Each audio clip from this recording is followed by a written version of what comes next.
Bonjour,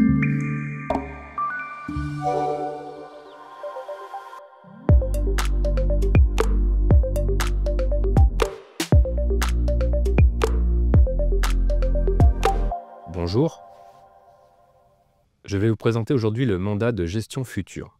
Le mandat de gestion future s'adresse aux dirigeants soucieux de préserver leur patrimoine professionnel. En cas de décès ou d'incapacité, la famille du dirigeant est souvent désemparée et se tourne vers l'expert comptable. Lui-même ne peut pas agir et bien souvent, il est obligé d'envoyer la famille vers le tribunal de commerce qui va nommer un mandataire judiciaire. Le mandataire judiciaire, qui ne connaît pas l'entreprise, va, dans la plupart des cas, même dans 7 cas sur 10, procéder à la liquidation de l'entreprise dans le mois qui suit l'absence du dirigeant. Le chef d'entreprise a la possibilité de nommer un mandataire de son vivant. Il va pouvoir ainsi anticiper une cause d'incapacité ou son décès. Pour l'incapacité, nous allons avoir recours au mandat de protection future. Pour le décès, nous allons avoir recours au mandat à effet posthume. Le mandat de gestion future, c'est un mandat hybride qui regroupe le mandat de protection future et le mandat à effet posthume à l'intérieur d'un seul mandat. La mission se déroule de la manière suivante. Nous allons collecter les informations stratégiques de l'entreprise et les mettre à l'intérieur d'un coffre-fort numérique. Nous allons nous entretenir avec le dirigeant pour établir avec lui le plan de continuité d'activité et recueillir ses volontés à propos du devenir de son entreprise en cas d'incapacité ou de décès. Nous allons ensuite établir les mandats que nous allons signer chez le notaire. Mandat de protection future et mandat à effet posthume.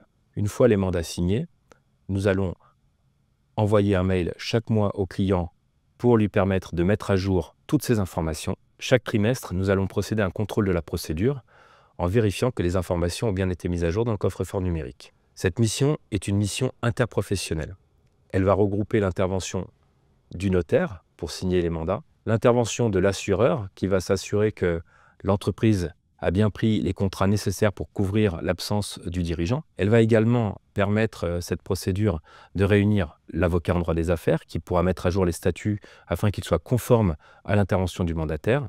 Et enfin, l'expert comptable qui est le chef d'orchestre de cette mission. L'idée du mandat de gestion future, c'est surtout de préserver le patrimoine. Donc de faire en sorte que quelqu'un de compétent et de disponible puisse reprendre l'entreprise au pied levé.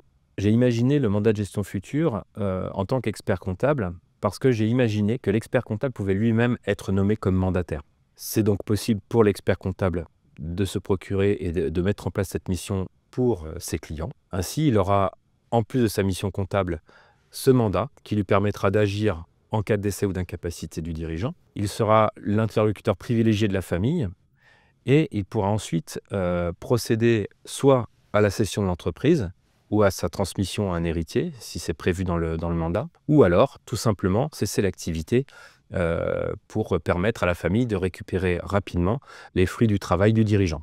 L'expert comptable est tout à fait légitime pour prendre cette mission, parce qu'il est l'interlocuteur privilégié du chef d'entreprise. Il a toute sa confiance. Ainsi, lorsqu'il aura cette mission, il va aussi sécuriser sa mission d'expertise comptable, puisque le client lui fait entièrement confiance. Lorsque l'expert comptable est nommé comme mandataire, il aura toute latitude pour agir au nom de la famille et au nom des héritiers.